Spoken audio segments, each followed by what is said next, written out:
नमस्कार, मैं आपके साथ अर्चना कौशल। आप देख रहे हैं आईपा यानी कि all India progressive politics association, एक ऐसा मंच जिसमें हम बात करते हैं प्रगतिशील राजनीति की। आईपा का मकसद एक ऐसी राजनीति को लेकर बातचीत करना जिसमें जनता के मुद्दों की हम बात करें।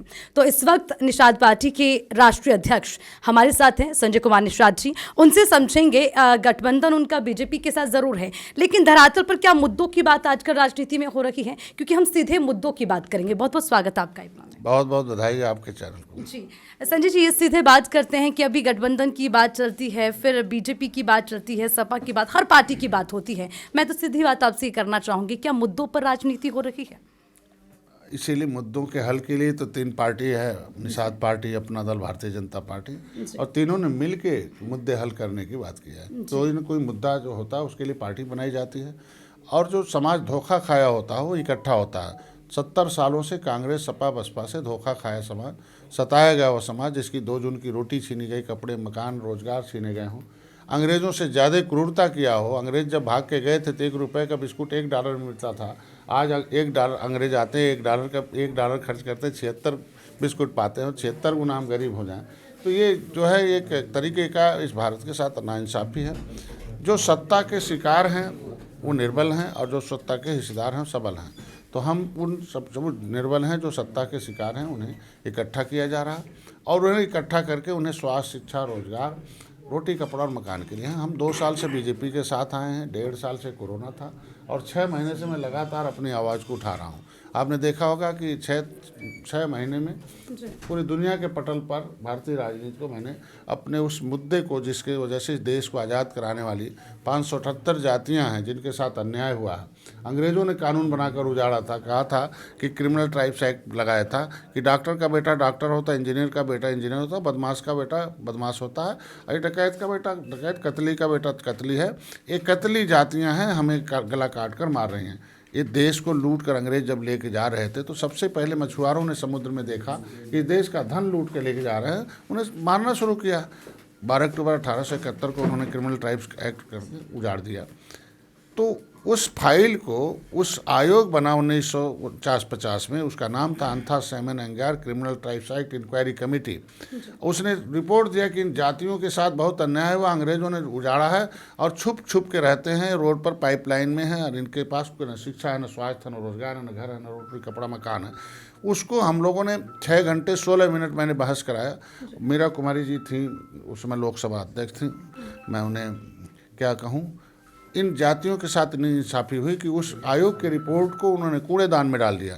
आज वो जातियाँ बिखरी हैं, सबने उसका इस्तेमाल किया है। मैं उम्मीद रखता हूँ कि जो सत्ता से कोसों दूर हैं, आज के दिन में विकास की मुख्यधारा से कोसों दूर हैं, उनको विकास की मुख्यधारा से जोड़ा जा सके।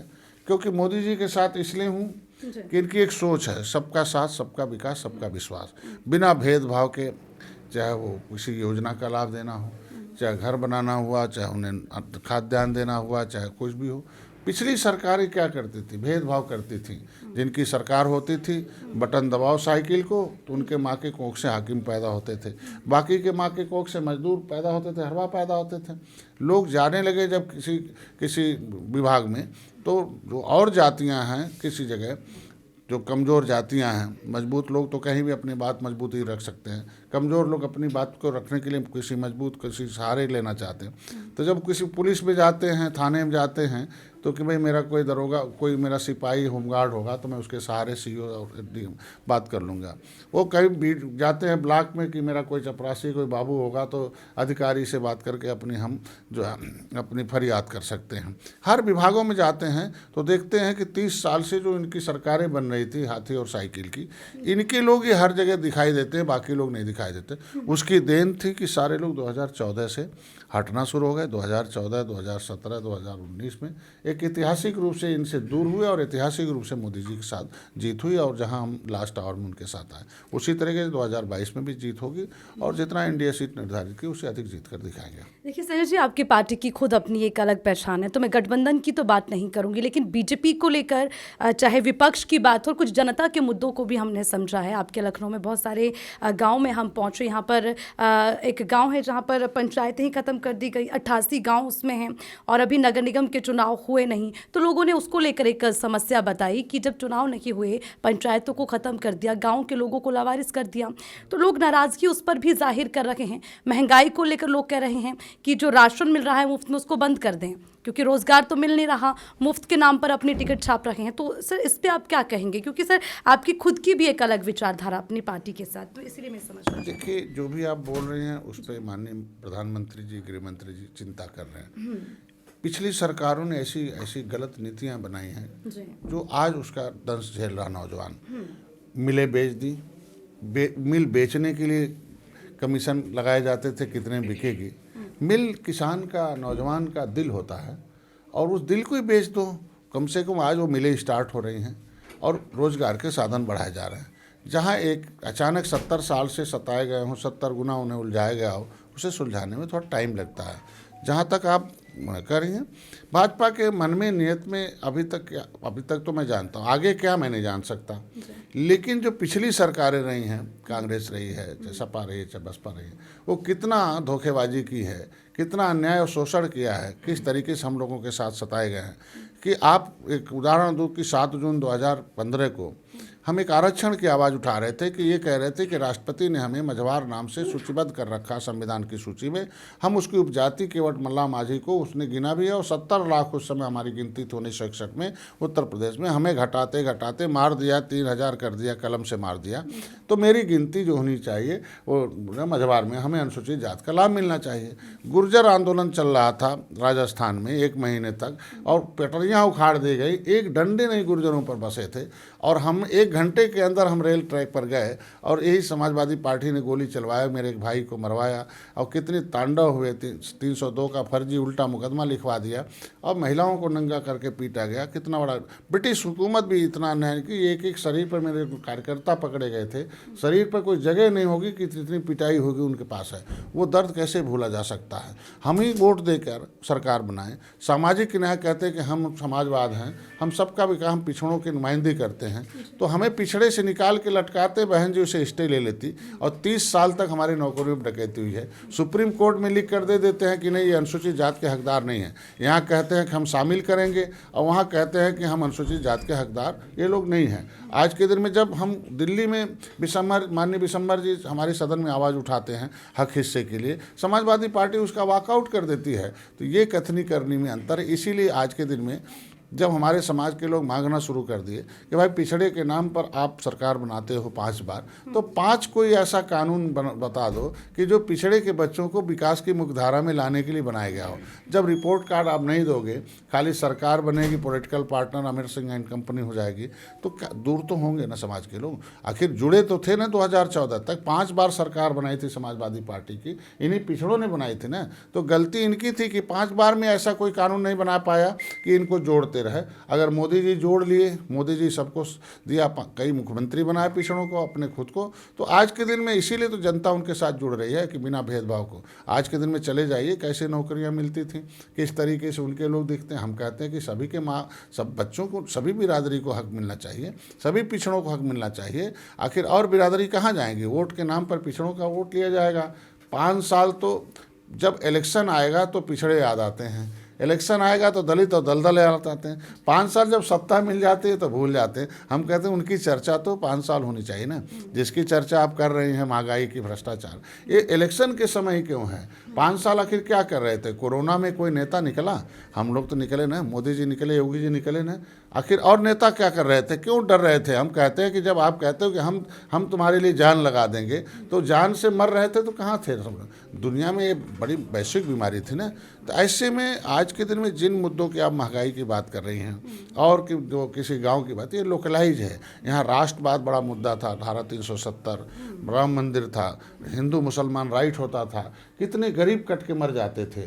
आज के दिन में देखिए, मैं 2 साल से आया हूँ, कोई हिंदू मुसलमान राइट हुआ क्या? आखिर मरते कौन थे? गरीब मरते थे, गांव के लोग मरते थे, मारते कौन थे?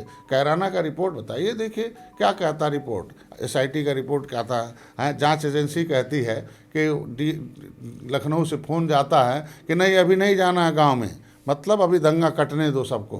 भाई पुलिस को भेजा जाना चाहिए, उल्टा और आरोप आ रहा है। इसका क्या मतलब है? उनके जान नहीं है। राम मंदिर बनाने जा रहे हैं, कई लाख लोगों, कई हज़ार लोगों को मारा जा रहा है। आज जब वही सुप्रीम कोर्ट कहते हैं नहीं मंदिर बनना चाहिए, तो कहते नहीं हम भी जाएंगे उस मंदिर में पूजा करने। तो कम से कम बधाई है, कम से कम जो मिशन लगा। तो निषाद राज राम जब एक बार गले मिले थे तो दुनिया में शांति आई थी। राम के पास सेना नहीं थी, निषाद राज ने सेना दिया था, श्रीलंका पर विजय प्राप्त हुआ। ये निषाद राज की सेना है। आज के दिन में 2070 साल से सबको तो पार कर दिया और उन लोगों ने इन्हीं को मझधार में डाल दिया। तो अब खुद की नाव बना रखा निषाद पार्टी ने, खुद नाव में हैं, सवार हैं, और नाव में जो सवार रहता कभी नाव को उसे डूबने नहीं देता है। इसलिए हम लोग 2022 की सरकार बनाने के लिए मोदी जी के साथ आए। चलिए, अच्छी बात है संजय जी। आखिरी सवाल, क्योंकि बाकी लोग भी वेट कर रहे हैं। आश्वस्त हैं आप जीत को लेकर, अच्छी बात है, लेकिन मुकाबला कड़ा, क्योंकि देखिए सपा के साथ तमाम दूसरे दल हैं 10 कदम दिखाने के लिए तैयार, और ये माना जा रहा है कि बीजेपी एक जो है तानाशाह रवैया दिखा रखी है, इसीलिए सारे विपक्षी दल इकट्ठा हो रखे हैं। खाली आप अकेले बीजेपी के साथ खड़े, क्या कहेंगे? कहाँ, कौन से दल उनके साथ है? दल उसे कहते जो कांग्रेस हो, दल उसे कहते जो सरकार बना रखी हो। कांग्रेस के साथ 2017 में समाजवादी पार्टी थी, मैं भी लड़ा चुनाव 2017 में। 333 पार्टियां चुनाव लड़ी थी, मैं एक विधायक बनाया, 50,000 60,000 वोट पाया। 72 सीटों पर 3,000 4,000 वोट से सपा हार गई। कांग्रेस के साथ समाजवादी पार्टी का एक बड़ा गठबंधन था, क्या हो गया? कोसों दूर हो गया सत्ता से समाजवादी पार्टी। 2019 में सपा और बसपा का बड़ा गठबंधन था, फिर भी मोदी जी के साथ डॉक्टर संजय खड़े हो गए। जिनकी आप बात कर रहे हैं वो लोग थे 2017 में भारतीय जनता पार्टी के साथ थे। उससे बाद कई बार उन लोगों ने चुनाव लड़ा, कहीं जमानत नहीं बचती थी, जब्त हो जाती थी। 4 सीटें जीती, मंत्री बने, सब कुछ हो गए। फिर सलाहकार उनके क्या हो गए, कहाँ? 2019 में अलग से चुनाव लड़ गए, जिनकी आप बात कर रही हैं, जमानत जब्त हो गई। जितने लोग वो बटुरे जोगी मठ उजाड़ हैं, यहाँ कैश से नहीं कैडर से राजनीति होती है। भारतीय जनता पार्टी के पास कैडर हैं, कैडर मतलब शिक्षित प्रशिक्षित दक्ष कार्यकर्ता है, मतलब मिशनरी कार्यकर्ता हैं। उसी तरीके से निषाद पार्टी में भी मिशनरी कार्यकर्ता। हम लोग पास अखाड़े वाले नहीं हैं, भाड़े वाले पहलवान नहीं, हमारे पास अखाड़े वाले पहलवान हैं। हम लोग क्राउड नहीं, कैडर से लीडरशिप होती है। कैडर समाज भारतीय जनता पार्टी में है, कैडर निषाद पार्टी में है। दोनों पार्टी मिलकर 2022 का चुनाव जीतेगी। चलिए, यानी कि संजय जी का कहना है कि वो क्वालिटी में विश्वास रखते हैं, क्वांटिटी में विश्वास रखते हैं। ठीक है, बहुत बहुत शुक्रिया आपसे बातचीत करने के लिए। निषाद पार्टी के राष्ट्रीय अध्यक्ष हमारे साथ थे संजय कुमार निषाद जी, जो जीत को लेकर आश्वस्त है, लेकिन देखना होगा 24 करोड़ की आबादी इस बार उत्तर प्रदेश में क्या चाहती है, फिर वही सरकार या होगा एक बड़ा बदलाव। मिलेंगे एक नई शख्सियत के साथ, दीजिए इजाजत, नमस्कार।